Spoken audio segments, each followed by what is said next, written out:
Well, hello and welcome, or welcome back. If you are following along on my little Alaska series, thank you. I hope you're finding it helpful. Today, we're going to be talking about touring Alaska on land as opposed to traveling Alaska by sea.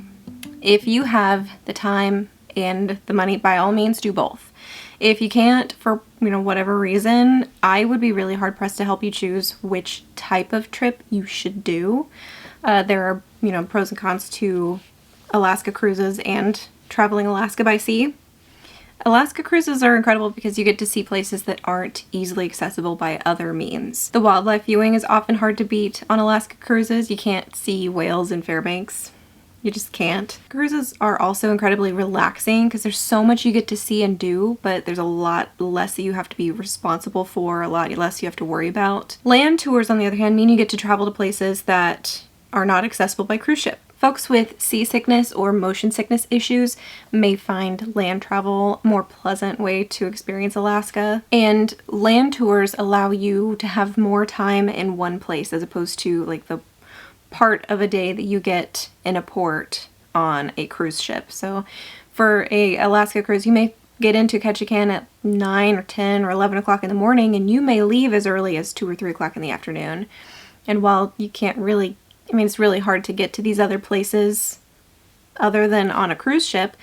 If you're, going to Fairbanks on a land tour, you can spend several days there if you want to, as opposed to just being there for a few hours. If you're trying to choose between land and sea and, traveling to Alaska by land or by sea, if I'm confusing you further, I apologize. It's not my intention. I would suggest you think about your budget and what you want to see most and go from there. But today, we're going to talk about land tours. So if you are thinking of planning a land tour, either as like a standalone vacation or as an extension of a Alaska cruise, because that's a great option to do both if you have the time and the finances to do that. I've got 3 different avenues I'm going to talk about today. So, 3 different things for you to consider.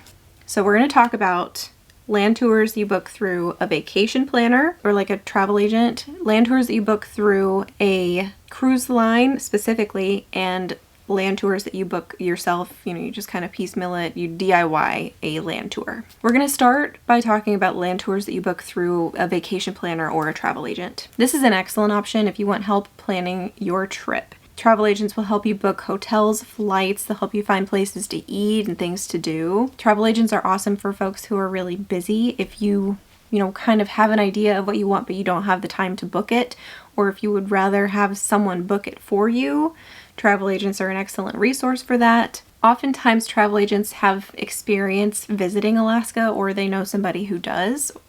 So they may prove to be a font of knowledge with valuable suggestions and observations made through their own experience, or reports from travelers that they've booked vacations for. Travel agents may even have access to resources that may not be available to, the everyday layperson like you or me. And in some cases, sometimes travel agents can help you get discounts, or, they may help you find cheaper prices. Sometimes they'll give you, like onboard credit on a cruise if you book through them. I don't personally have a lot of experience booking through a travel agent. I know I've got an Alaska resource here. This is the Alaska Travel Planner from alaskatravel.com.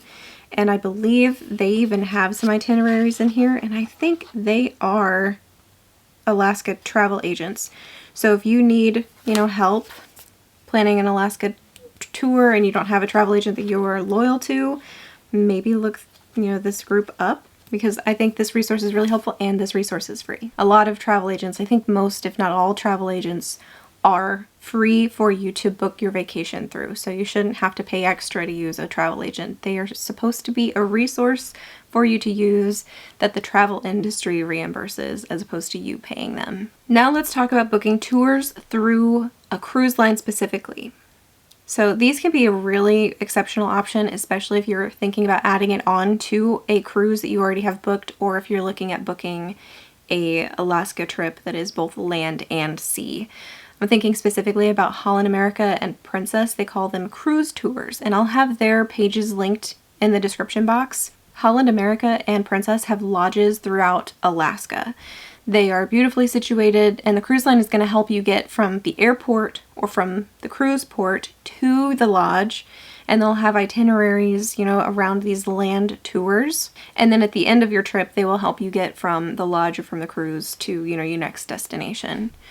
They have pre-built itineraries, which can help reduce the immense number of decisions that you have to make, choices that you have to choose from when you're trying to decide what you want to do on your Alaska land tour. These itineraries that they have built out generally are not all-inclusive for the land portion of the trip, but they may include train and or bus transportation as well as activities for the duration of the itinerary of your land tour. Another cruise line that I know for sure does land tours in Alaska is Disney, so you could do Adventures by Disney. It's a great option for Disney lovers, and it includes some meals and all activities that are on the itinerary of the trip. However, Adventures by Disney only has one itinerary available at the moment that I'm filming this, and the Adventures by Disney itinerary may or may not line up well with a Disney Alaska cruise. So it's just something else to consider. So with Holland America and Princess, you'll have something that is more of a complete trip, that is more streamlined from beginning to end of the trip. And with Disney, you may have to piecemeal transportation between, or you may have to find a hotel in between, or the Adventures by Disney may just be a nice option if you're only looking at a land tour as opposed to doing land and sea for Alaska. Last, we're going to talk about DIYing it or doing it yourself. DIY traveling can be very overwhelming because there's so many options. There's so much to see in interior Alaska or the land portion of Alaska that you don't get to see on a cruise ship.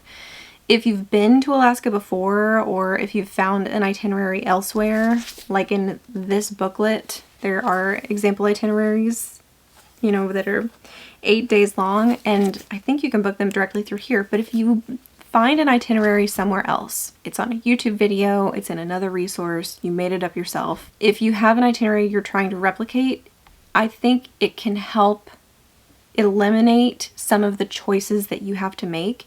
And so it can make it a little bit easier for you to plan your vacation if you have, you know, narrowed it down at least a little bit. For the DIY portion of this video, I've got some resources I want to talk about that are going to help you plan your trip. And I'm going to end this section of the video with an itinerary that I've been dreaming of. If I was going to go back to Alaska and do a land tour, this is how I would do it. So we'll end with that. But let's start with resources, and I really like the free ones because I mean, yes, you can spend some money, you know, $20, $30 on books that'll help you, you know, plan a trip to Alaska, but I think you don't have to do that. I keep showing this one. This is from alaskatravel.com, but then there's the Travel Alaska official vacation planner, which is more of like a magazine. I've talked about these before. If you saw that video, they're really helpful, and they're free.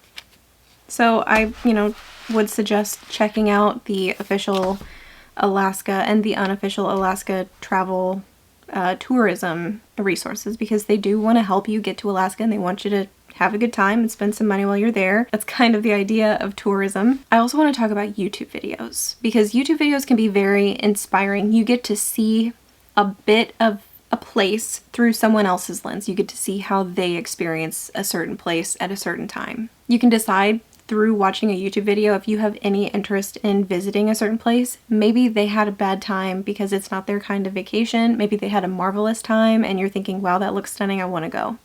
But I think getting to see the place, even through somebody else's, you know, lens, can help you make decisions about how you want to travel or where you want to travel. I mentioned this before, like buying travel books. You can watch Alaska travel documentaries. These may or may not cost money, you know, either for a streaming service or for cable or for, you know, DVD. I'm not sure where you'd find that. I would suggest, if you don't want to spend a whole lot of money, maybe check out your local library too. But I do want to emphasize the importance of making sure your resources are either up to date or you are taking them, you know, and their advice with a grain of salt, because things in the travel industry can change very quickly, and travel resources can very quickly go out of date. So if you're looking at something that, you know, is a Alaska travel book from 2020 or 2018, it may not contain the most up-to-date information, so you might want to just take it with a grain of salt. That doesn't mean it's a bad resource, it just means it may not be exactly the way you picture it when you get there. So now we're to the part of the video where I want to talk about what my itinerary would look like if I did a land tour in Alaska. This is about 14 days. If I was gonna go a little bit longer, I would maybe add maybe even up to another week. But I've got some other places I would add on here, but we're gonna start with, just the 14-night itinerary. I know that sounds like a really long time, but Alaska is really an enormous state. There's a lot to see, and it can take some time traveling from place to place too. So let's just start with days 1 and 2. I would fly into Anchorage, and then I would stay a day or two in Anchorage. I would go to 49th State Brewing Company. I would tell anybody who goes to Anchorage to go there and eat there on a clear day when it's clear in Anchorage, like the weather, and when the weather is clear in Denali. On a clear day, you can see Denali from 49th State Brewing Company, and it is so cool. And the food is fantastic. The beer is great, and I've never had bad service there. Another place I would eat while I'm in Anchorage, I mean, there's so many good places to eat in Anchorage. I could just do like a food tour of Anchorage and, just for 14 days and be happy. But I would have to hit up at least one of the many sushi restaurants. If you're a sushi fan, Alaska's a great place to go. There's a bunch of them, and I've done a ranking, and I'm sure, it's really out of date because I did it so long ago, but I would love to do it again because there's so many sushi places in Anchorage. Lots to choose from, and I love sushi. Some places that I would go while I'm in Anchorage for, a couple of days. I would go to the Anchorage Museum, and I would go to the Alaska Native Heritage Center. There's Potter Marsh, and if you are into like hiking, I would visit Flat Top. And then there's some really pretty like hikes and walks down the Turnagain Arm, like Seward Highway going south. You might be able to see some beluga whales out there in Turnagain Arm. There's Bird Creek that you can do a little hike on. So, just consider, some of those little day trips that are, very close to Anchorage. So day 3, I would leave Anchorage and I would head south toward Girdwood, and I would do one of those little hikes out there. I think there's one called, it's Virgin Creek, Virgin Falls, and it's pretty short. It's really worth the hike. It's a little uneven, so if you have mobility issues, probably not a great idea. And if it's muddy, probably not a great idea. But once you get back there, the waterfall is just stunning, so it is worth it if it's a nice day. And then I would continue on from Girdwood. I would continue south, and I would go to the Alaska Wildlife Conservation Center. I cannot get enough of this place. I love that place. It's a must for me anytime I'm in Anchorage. Just have to go. And then I would have dinner at the Dirty Skillet in Hope. So I'm driving, continuing down. Oh, I should show you. This is my map. So this is in, again, that Alaska travel booklet. So this is the map. And let's see, where are we at? Here's Anchorage, right? So I'm going to continue down here. This is where the Alaska Wildlife Conservation Center would be. And then I'm going to continue down to Seward, which is down here. Okay, and that's where I would spend the night. After having dinner in Hope, drive down to Seward and spend the night. Either like in an RV, if I've rented an RV, because chances are high I would, if I was doing this, I would rent an RV for the duration of the trip. Just because it makes it easier for you to like have a place to sleep, and then all of the things you're bringing with you are with you the entire time. I don't know. That's probably what I would do. I would definitely suggest if you're gonna do something like this, an RV is probably not a bad idea. So I would spend the night in Seward, and then day 4, while I'm in Seward, I would visit the Alaska Sea Life Center, which is kind of like an aquarium. It's very cool. I might maybe take a whale watching cruise depending on the time of year and the weather. I think a whale watching cruise out of Seward is excellent because you get to see orcas most likely, and maybe perhaps humpback whales. You could see a whole lot of other things. Then I would head back to Anchorage, and on the way I would probably stop at like Byron Glacier for just, the short little hike. It's more of a walk. This one's very pleasant. And then spend the night in Anchorage again. So day 5, starting in Anchorage, I would take the RV north through like Wasilla, and then I would go up to Talkeetna. I would do the Denali lookout point, and take a lot of pictures, eat some spinach bread while you're in Talkeetna. If you know, you know, and if you don't, there's spinach bread. It's a little like vintage trailer. It's very cool in Talkeetna that sells spinach bread, and it's very garlicky and it is delicious. From there I would continue driving north toward Denali. I would stop all the time for pictures. That's my one suggestion. If you're gonna go to Alaska and you're gonna do a land tour, especially if you're doing it self-paced, you're doing it on your own, don't be afraid to pull over, stop, and take pictures, because you're never gonna regret stopping to take the picture. Probably never gonna regret it, but you might regret not taking the picture. So the evening of night 5, I would probably camp at a site at or near Denali. Day 6, I would visit Denali National Park and then continue driving north toward Fairbanks. So at this point we are on what they call the Parks Highway. So on our map, we're going from here all the way up here to Fairbanks, which is up here at the tippy top. So if you're looking at this map, you might see here, it looks kind of like a loop with Anchorage at the bottom and Fairbanks at the top. So this part is the Parks Highway, and this part is what they call, I think it's Glen Highway. Yeah. So I would go up from Anchorage on the Parks Highway past Denali. I would spend a couple of days in Fairbanks. So days 7, 8, and 9 I would spend in Fairbanks. You can do a whole lot of stuff in Fairbanks. There's a really cool university with a really cool observatory there. There's Chena Hot Springs in the area and North Pole, Alaska. If you are into Christmas, if you are into Santa Claus, there is a store and it is Christmas Wonderland. It is beautiful. And North Pole, Alaska is just like Christmas all the time. It's stunning. It's beautiful. It's wonderful.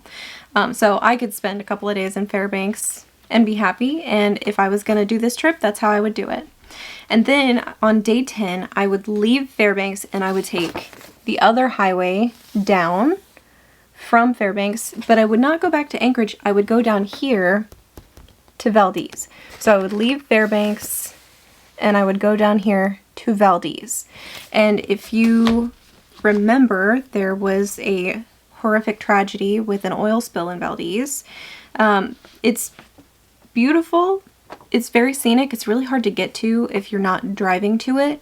The drive is kind of fascinating because they have like these really tall poles that are supposed to help in the wintertime with all the snow. They're supposed to help trucks see where the road is. It's fascinating. There's a really great brewery in Valdez, and I didn't mention this. There are great breweries everywhere in Alaska. There's so many in Anchorage. There's a bunch in Fairbanks. There's distilleries everywhere. There's at least one in Valdez. So just something to keep in mind. They're great, and you get to support a small business while you're visiting them too, so that's an extra bonus. Back to Valdez though, there is a Solomon Gulch fish hatchery in Valdez, which is kind of cool because you get to learn a little bit more about how the salmon run works and how like fish hatcheries work and how fish spawn. So if you're interested in that, that's really good thing, really cool thing to see in Valdez. The next day I would return to Anchorage, so this is day 11. So I would leave Valdez here and I would take the road back to Anchorage over here, and then I would spend a couple more days in Anchorage. But on the way back from Anchorage, you got to stop and take a peek at Matanuska Glacier. It's very cool and it's right on the way. And then I would spend a couple more days in Anchorage just kind of relaxing at the end of my vacation because it is really pretty city. You can do a lot of shopping in town. You get to enjoy the most urban city in Alaska, and then I would fly home on day 14. If I was going to extend my trip, I would head out to Homer, which is out here past Seward. So you would go out this way and I would go out here to Homer. Homer's kind of cool. It wasn't my favorite place that I visited in Alaska when I went, but I would love to go back and give it another shot because I love Seward so much. I feel like I should love Homer just as much. But I would spend, maybe a couple more days visiting, all these different places. I do think an RV is probably the best way to go. Hotels, inns, Airbnbs can be kind of hard to come by, but if you take an RV or if you rent an RV in Anchorage, you kind of take your house with you. So you've got all your stuff, you've got a place to live. I did stay with some friends in Alaska for a while, and we did an RV tour We actually did it a couple of times. So we actually took an RV from Anchorage to Fairbanks and back. And it was really cool because you get to camp basically wherever, especially in like campgrounds that make it a lot easier to have, you know, more amenities while you're traveling in an RV. But I had never traveled in an RV before, and it was easier than I thought it was going to be. So don't let an RV intimidate you. I think it's a great way to travel, especially for this type of trip when you're out in the wilderness. I would suggest if you're going to do something on your own, be prepared, understand what bear spray is and how to use it, you know, take maps. Don't plan on having cell phone access the entire time you're out here in the wilderness because you probably won't have cell phone access or cell signal. But yeah, that's how I would do it. So I think that's all I've got to talk about today. I know it's not everything. If you have any tips for visiting Alaska, especially on a land tour, if you've got any favorite spots, you know, that you've stayed, any favorite places that you've eaten, if you've got a travel agent with Alaska experience, drop their name in a comment. If you've got anything else you want to talk about, drop that in a comment. And if you have any questions, leave those in a comment, because I would like for this to be a resource for everybody, me included.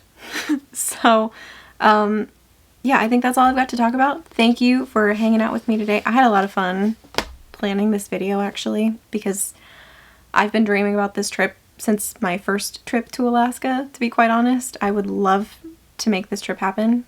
I don't know when, but maybe one day. Anyway, this was fun for me. I hope you had a good time. I'm done talking for now, and you guys will see me in another video really soon. Bye!